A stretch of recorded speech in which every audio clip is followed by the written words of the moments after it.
the Lord.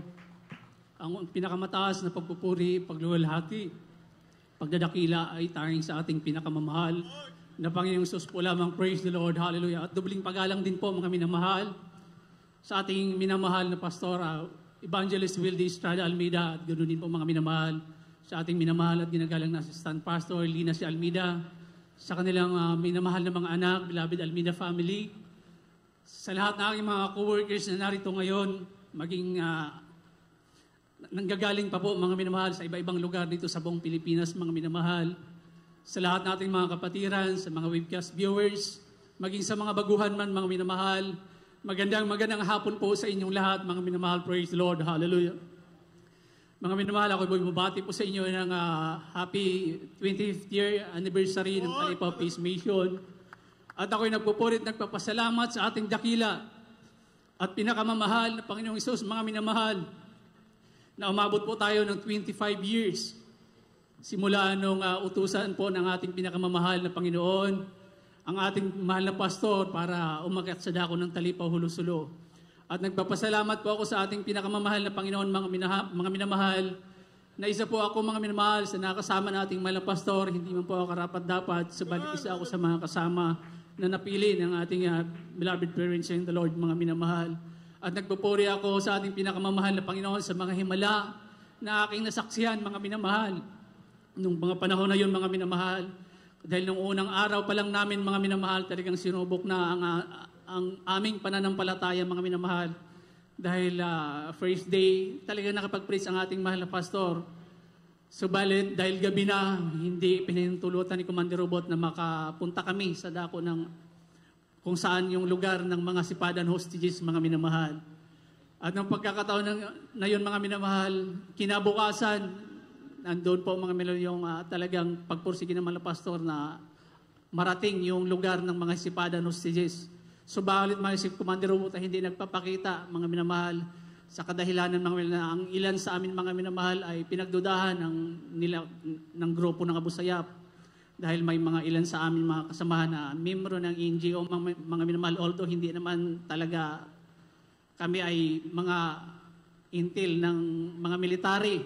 Subalit yun ang nasa isip nila, mga minamahal, sa kadahilanan nung tinatawag nilang pag-search nila sa amin, mga wallet namin ay ginuha. So, ako nung panahon wala akong wallet dahil tanging ID lang ang dala ko. Subalit sa aking mga kasamahan ay meron. At yun doon sila nagduda, mga minamahal, at hindi maganda ang nagiging mga sunod na pangyayari. Subalit, sabi ng ating mahal na pastor, mag-fasting lang tayo, mga minamahal. Nag-fasting kami ng tuloy-tuloy hanggat yun nga umabot yung pagkakataon na talagang nagalit ang mahal na pastor. At yun nga yung naalala nyo po mga patutunayan, talagang binaril ang ating mahal na pastor harap-harapan.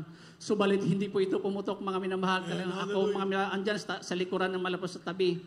Nag-rebuke na lang po kaming lahat, mga minamahal, dahil pag inangat nila yung mga baril nila, mga minamahal, pumuputok po ito, mga minamahal. Subalit pag sa ating mahal na pastor dito sa amin ay hindi po ito pumuputok, mga minamahal. Praise the Lord. Hallelujah.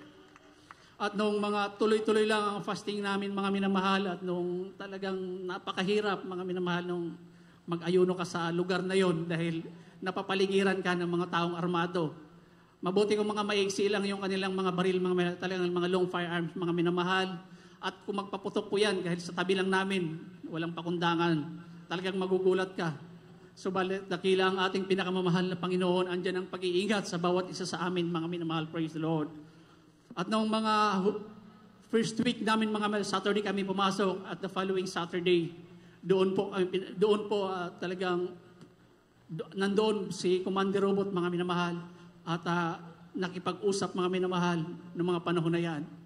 At doon, nung unang araw nakapag-preach ang mahal na pastor, nung panahon din po na yun, mga minamahal, nakapag-preach po ang ating mahal na pastor doon sa lugar kung saan nandoon, mga minamahal, ang mga sipadan hostages.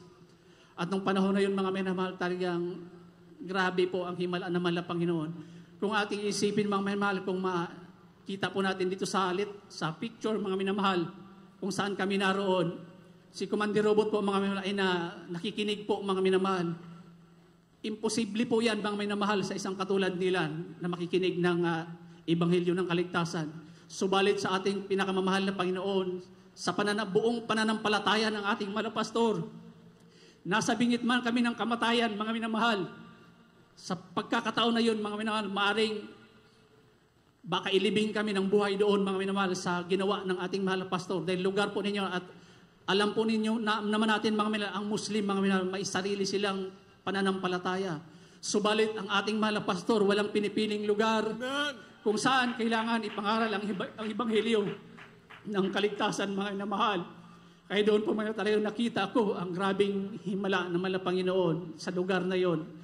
Talagang naipangaral ng ating mahal na pastor ang kaligtasan na kailangan ipangaral sa buong mundo, mga minamahal. At nagpapasalamat din po ako sa ating mahal na Panginoon. Talagang natapos po. Mahaba man ang aming karanasan noong mga panahon na yon. Ako po ay nagpupurit, nagpapasalamat sa mga himala na aking nasaksihan. Dahil nung huling araw, isa pang huling last 3 days namin sa Bakawan, mga minamahal, ay muntikan. Halos malapit na ako doon mag-celebrate na ang birthday, mga minamahal. Sabi ko nga doon kay Brother Henry, Brother Hen, mukhang dito ako mag-celebrate ng birthday dahil October 2 kami nakalabas. October 4 naman yung birthday ko. So sabi na Brother Henry, mag-pray lang tayo.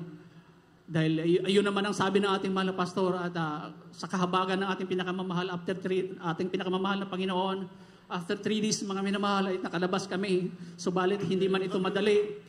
Talagang grabe ang himala, mga minamahal, dahil halos lulubog ka ng hanggang tuhod o higit pa sa putik ng Bakawan, mga minamahal. Subalit, ang mahal na Panginoon ay siya nag-iingat sa amin, mga minamahal, lalo na sa ating mahal na pastor na bit-bit namin na nakasakay lang sa isang upuan na dala ng nakatali, mga minamahal, at pwedeng mahulog ang ating mahal na pastor. Subalit, sa kahabagan ng ating mahal na Panginoon, ang pag-iingat ay nandyan, mga minamahal. Praise the Lord. At bago po tapusin ang patutumayan, ako'y nagpapurit, nagpapasalamat sa prayer po ng ating praise in the Lord, ating mahal na pastor, beloved son pastor, beloved Almeida family. Dahil kahapon po, nag-celebrate po ako ng aking kaarawan, mga minamahal. At hanggang sa ngayon, mga minamahal, nagpapasalamat po ako sa mahal na Panginoon na andito pa rin po ako, mga minamahal, 10 na aking mga mahal sa buhay na naglilingkod sa ating pinakamamahal na Panginoon. Praise the Lord. At dito na lang po, mga minamahal, ang lahat ng kapurihan, pasasalamat ay tayong sa ating pinakamamahal na Panginoon po lamang. Praise the Lord.